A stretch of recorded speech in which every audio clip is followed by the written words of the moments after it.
नमस्कार दोस्तों, मैं हूं मनोज कुमार गुप्ता। आप देख रहे हैं मेरे चैनल को, जिसका नाम है रेगुलर क्लासेस फॉर अकाउंट। सामने आपको दिख रही है इनकम टैक्स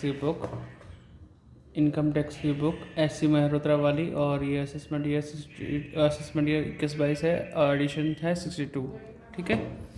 चैप्टर चल रहा है इनकम टैक्स में, इनकम फ्रॉम सैलरी, रिटायरमेंट, और सारे क्वेश्चन हो चुके हैं लॉन्ग वाले। सिर्फ एक क्वेश्चन छोड़ रखा था, पांचवा, और इसमें ज़्यादा वर्किंग है इसलिए बाद में लास्ट में करा रहा था। तो अब कराएंगे क्वेश्चन नंबर 5, और इसे पढ़ाते हैं, समझाते हैं, फिर क्वेश्चन को कराते हैं। तो क्वेश्चन जो है 5th है, इसे पढ़ लीजिए, इसका स्क्रीनशॉट ले लीजिए। अगर आप पास कोई और राइटर की बुक है तो आप क्लियर आपको दिख रहा होगा। इसमें लिखा है, mister Abdul Rahim was appointed in a factory on 1 जनवरी 2011 2011 में in the pay scale of 12,000, 1,000, 24,000, यानी कि 12,000 से सैलरी स्टार्ट हुई है। 1,000 रुपये हर साल बढ़ेगी और 24,000 तक बढ़ेगी। ऑन 1 सितंबर 2020 को his service was terminated at the time of retrenchment of account of closure of business, and he received a compensation of rupees 2 lakh under the 2 lakh रुपये from his employer under the industrial dispute act. तो इसे 2 लाख रुपए मिलते हैं, और सितंबर में इसका retrenchment हुआ है। ठीक है। And he receive also gratuity, 1.5 lakh रुपए मिलते हैं under the payment of gratuity act 1972। He was entitled to avail earn leave और 30 days each year. At the time of termination his service he was also paid 1,68,000 for 8 months and leave not availed by him during the period of service। तो इसका भी working करनी पड़ेगी। On 1 December 2020 he got another appointment on a monthly salary 30,000 on 1 Feb 2021 in order to meet the expenses of repair of his home। he received advance of 4 months salary। Advance मिला 4 months salary के बराबर। ठीक है। And also took a loan, rupees कितना है, 20,000 from his employer. ये 4 month की salary लिखी जरूर है, लेकिन 4 मंथ की सैलरी आती नहीं, 3 महीने की ही आती है। जो सैलरी यहाँ पर मिलेगी हमें वो दिखानी पड़ेगी अप्रैल, मई, जून की। मतलब मार्च वाली अप्रैल मिलती है, ठीक है, अप्रैल वाली मई में, मई वाली जून में, इस तरह से दिखाते हैं। और मार्च से पहले पहले ही सैलरी मिल जाती है फरवरी की। ठीक। तो इसलिए 4 में से 1 महीने काट देते हैं। फिर आगे लिखा था, लोन वाला पॉइंट पढ़ लिया। Determine his taxable income under the head salary, और निकालें assuming that salary is due on the first day of next month. First day of next month का मतलब है साल अप्रैल से मार्च वाला होता ज़रूर है, लेकिन उसमें सैलरी जो आती है अप्रैल वाले में वो मार्च की आती है। तो मार्च से फरवरी तक हम गिनते हैं इसमें सैलरी के अकॉर्डिंग। क्वेश्चन आपने पढ़ लिया है, अब क्वेश्चन करके दिखाएंगे सॉल्यूशन। ठीक है। तो हमने यहाँ लिख दिया question number 5, computation of taxable income from salary for the assessment year 2021-22। पहले हमें सैलरी फाइंड आउट करनी पड़ेगी जो ग्रेड पीरियड में है उसको। क्वेश्चन हमारा इस पेज पे हो जाएगा, पीछे करेंगे इसका वर्किंग नोट। तो वर्किंग नोट बड़ा है तो 2 पेज चाहिए इसके लिए भी। तो पहले सैलरी फाइंड आउट करेंगे। तो यहाँ करेंगे calculation of grade pay salary. तो ग्रेड पे स्टार्ट हुआ था 1 जनवरी से, तो यहाँ लिखेंगे 1 जनवरी 2011 से स्टार्ट हुआ है, और 31 दिसंबर 2011 तक सैलरी जो रहेगी उसकी रहेगी 12,000 रुपये पर मंथ के हिसाब से। नेक्स्ट ईयर 1 जनवरी 2012 से 31 दिसंबर, ये 2011 था, ये 2012। तो यहाँ पे 1,000 रुपये बढ़ जाएंगे तो कितना हो जाएगा 13। इससे हम क्लियर कर सकते हैं। फिर 1 जनवरी 2013 प्लस, तो आप वैसे भी कर सकते हो, लेकिन ये कई बार गलती ना हो जाए इसलिए लिख के करो। 2013, तो ये हो जाएगी आपकी 14,000। फिर 1 जनवरी 2013 से 31 दिसंबर 2000, सॉरी ये तो 14 आएगा, 14 के लिए यहाँ पे 15,000। फिर 1 जनवरी 2015 से 31 दिसंबर 2015 के लिए 16,000। फिर आता है 1 जनवरी 2016, ऐसे ही करते रहेंगे 2016, तो यह 17,000 आ जाएगा। फिर 1 जन 2017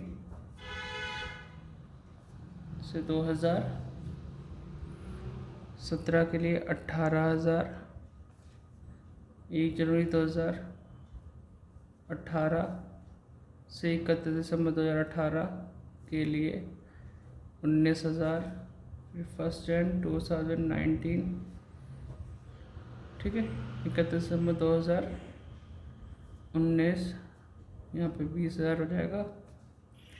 1 जनवरी 2020 से 31 दिसंबर 2020 तक, ठीक है, 21,000। अभी हमें कहाँ तक करना होता है ये देखो, असेसमेंट ईयर हमारा था 21-22, ठीक है, तो प्रीवियस ईयर होगा 20-21, लेकिन इनका रिटायरमेंट कब हो गया, 1 सितंबर 2020 में ही हो गया, तो ये 2020 वाला साल है, तो यहाँ पे 1 सितंबर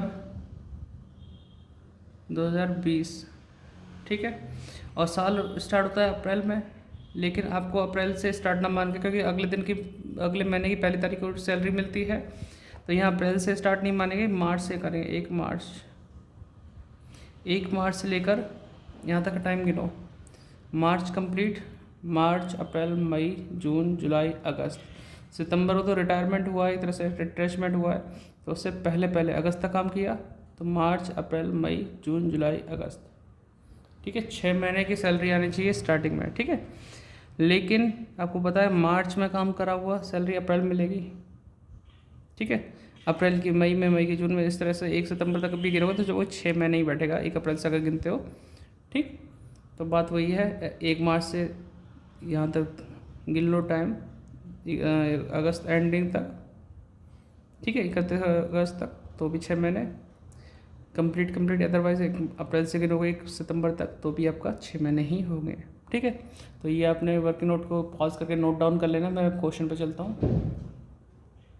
तो वीडियो को पॉज करके उसे नोट कर लिएगा पीछे वाले को। अभी हम यहाँ लिखते हैं सैलरी 6 मंथ सैलरी, ठीक है, जो कि हमारी थी 21,000 तक पहुँच गई थी ना, 21,000, तो 21,000 के हिसाब से आएगी सैलरी 6 महीने की, 21,000 इंटू 6, 120 और 6,000, ये 126, 1,26,000 सैलरी आ गई इसकी।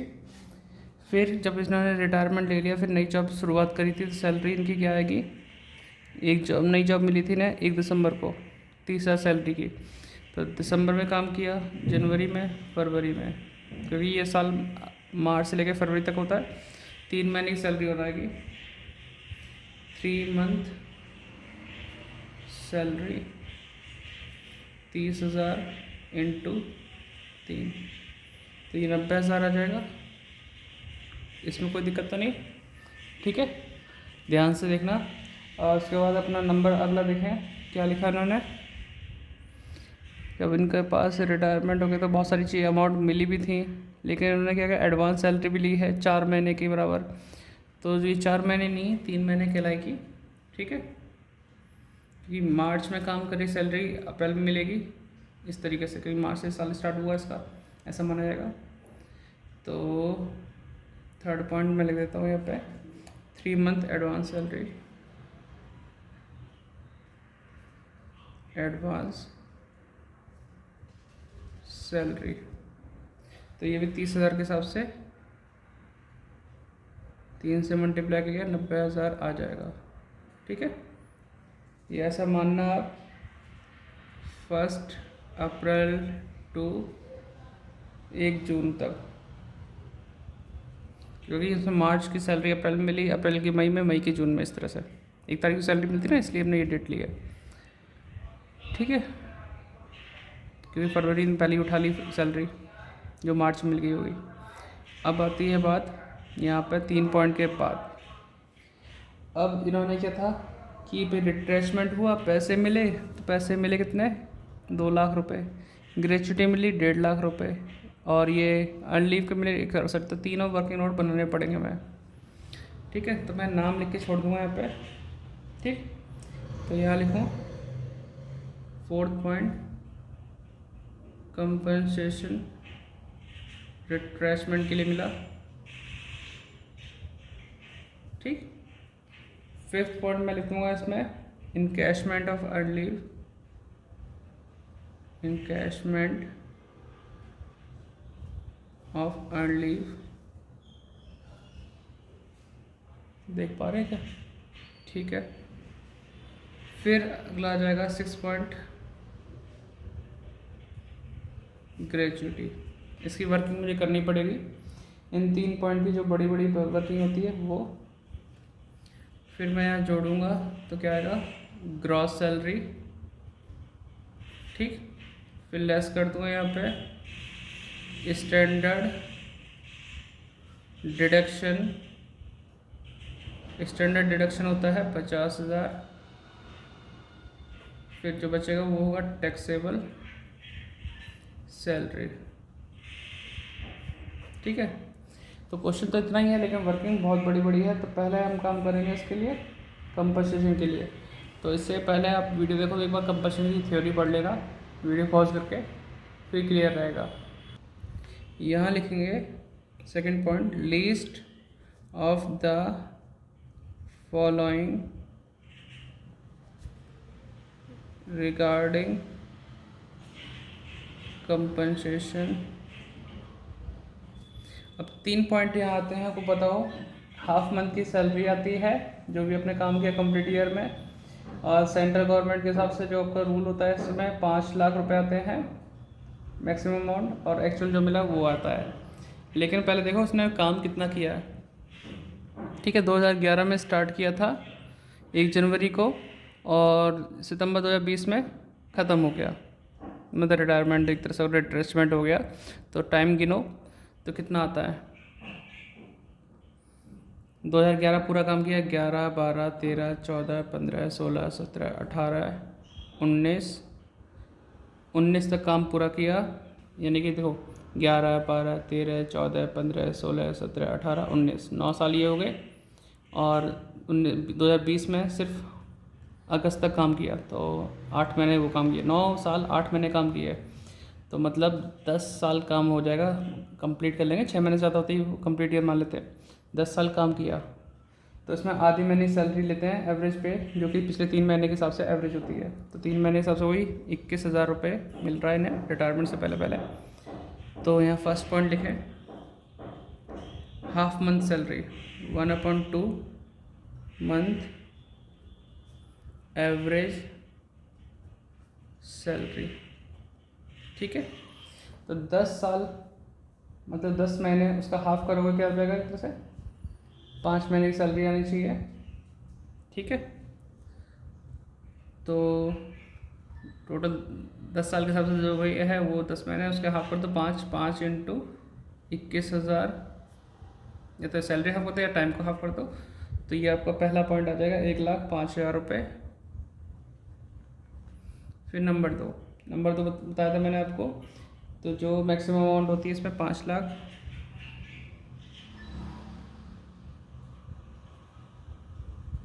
मैक्सिमम अमाउंट 5 लाख, और एक्चुअल कितना मिला है वो लिखो, एक्चुअल अमाउंट रिसीव्ड। क्वेश्चन बड़ा है, देख लेना। एक्चुअल अमाउंट मिले 2 लाख रुपए। एग्जाम्प्ट क्या हो जाएगा इसमें, जो तीनों में से कम होगा, 1,05,000 टैक्सेबल हो जाएगा इसमें। 2 लाख रुपए मिला, 1,05,000 माफ़ हो गया, तो ये 95,000 आ जाएगा इस पॉइंट का। तो पेज पलटता हूँ और लिख के दिखाता हूँ 95,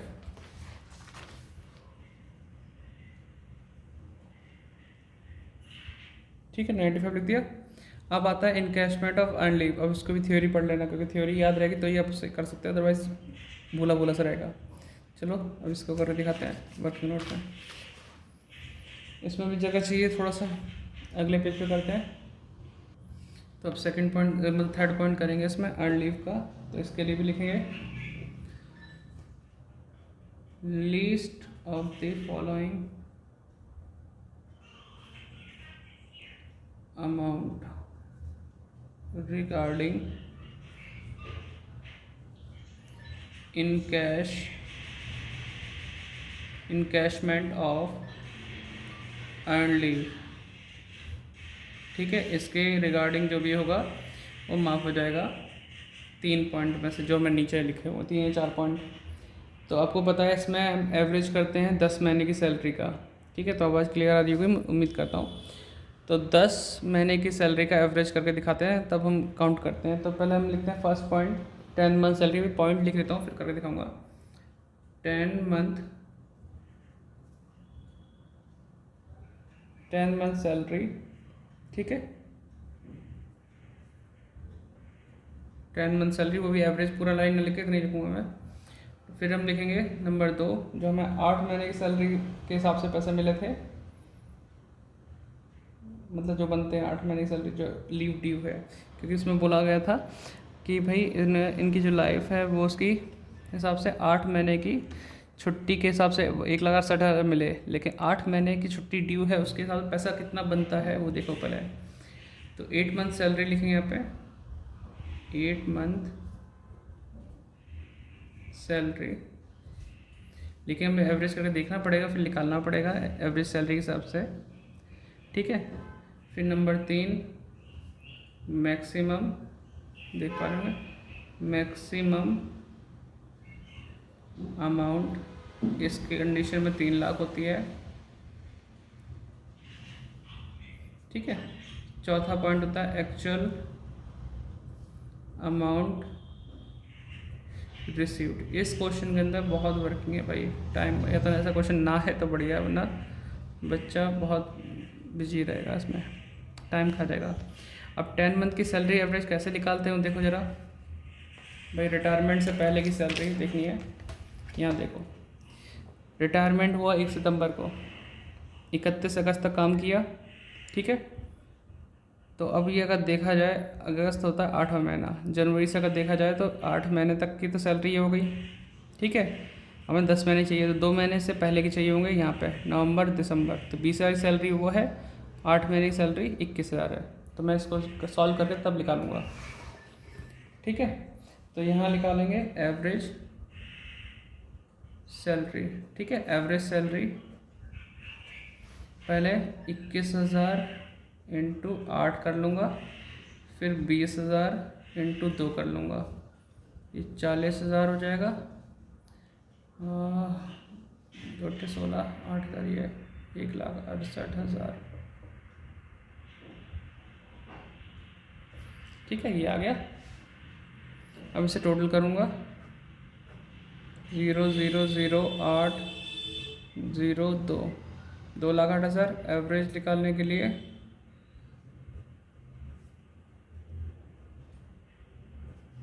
2,08,000 अपॉन 10 काटेंगे 20,800 हो जाएगा। ठीक है, वही 20,800 यहाँ 10 से मल्टीप्लाई करूँगा, यहाँ 20,800 की 8 से मल्टीप्लाई करूँगा। ठीक है, आप इसे नोट करो, मैं मल्टीप्लाई करके बताता हूँ कौन से करूँगा, आप लिख लो तब। तो मल्टीप्लाई हमने कर लिया है, इसमें 8 से, इसमें 8 से, इसमें 10 से, और ये सब आ गया। तो अब ये देखो एग्जाम्प्ट समझे सब में कम क्या है, ये है। अगर आपको पढ़ाई की आवाज़ आ रही तो आप क्वेश्चन समझ रहे हैं, अदरवाइज गेम की आवाज़ आ रही तो कमेंट करके बताना कौन सा गेम है मुझे एक बार पड़ोस में कोई खेल रहे हैं। तो एग्जाम्प्ट अमाउंट हो जाएगी 1,66,400, टैक्सेबल हो जाएगी इसमें इतनी मिली थी 1,68,000 माइनस 1,66,400, क्या बचेगा अभी देखते हैं, 1,68,000 माइनस 1,66,400, 1,600 रुपये। ठीक है, तो ये 1,600 टैक्सेबल हैं। ठीक है, इसको उठा के रखूँगा मैं इनकैशमेंट ऑफ अर्न लीव पे लिख दिया। एक एक चीज़ स्टेप करें। अब है ग्रेचुटी, ग्रेचुटी का भी फॉर्मेट पढ़ लेना थ्योरी। तो ग्रेचुटी करने के लिए अगला पॉइंट है इसमें वर्किंग नोट का 4th पॉइंट,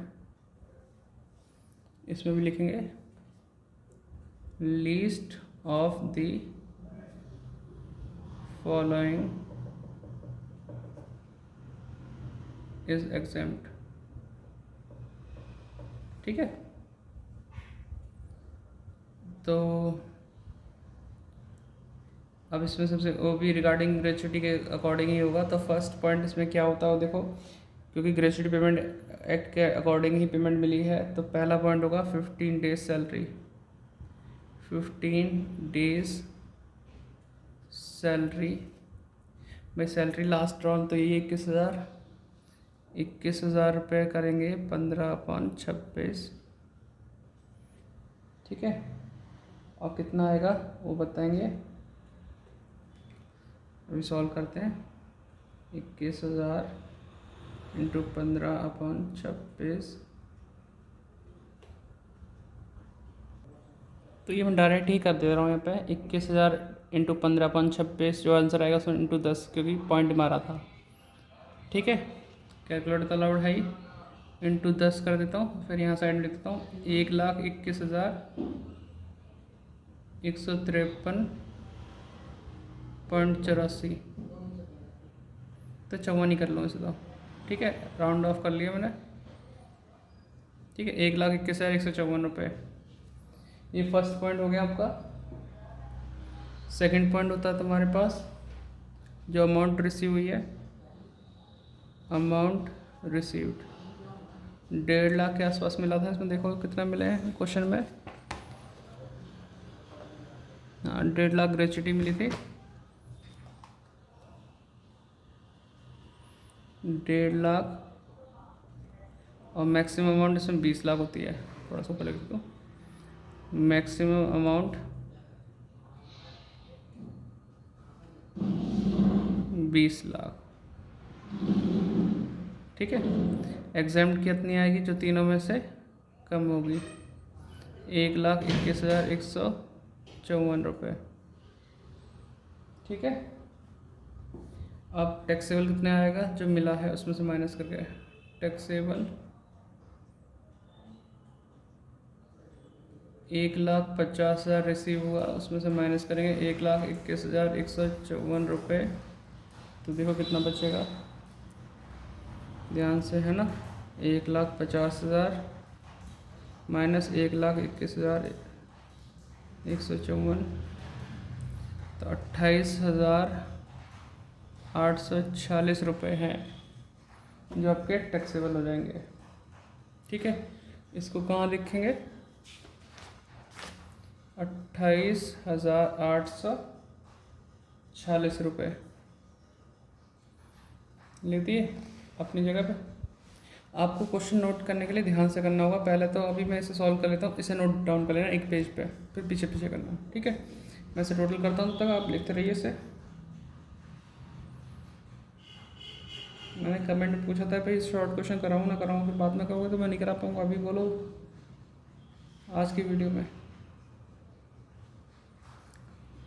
क्योंकि मैं सोचा मैं तो करा ही दूँ कल, लेकिन व्यू नहीं आते तो फिर मज़ा नहीं आता, ऐसा लगता है कि काम की है ही नहीं आपके लिए। 28,846, तो आपकी अमाउंट हो जाएगी 4,31,446। ठीक है, इसमें से माइनस करेंगे 50,000 स्टैंडर्ड डिडक्शन के, 3,81,446। अरे बड़ा बेकार क्वेश्चन है, बड़ा क्वेश्चन है। जब मुझे इतना टाइम लगेगा आपको कितना लगेगा। आंसर चेक करें, 3,81,846 आ गया आंसर। आप पहले इसे आराम से वीडियो पॉज करो, नोट डाउन कर लो। ठीक है, फिर ये वर्किंग नोट डाउन कर लो। देखो पूरे पेज पे तो नहीं आ रही है, स्टैंड ऊपर करता हूँ तब शायद कुछ आ जाए विजिबल हो।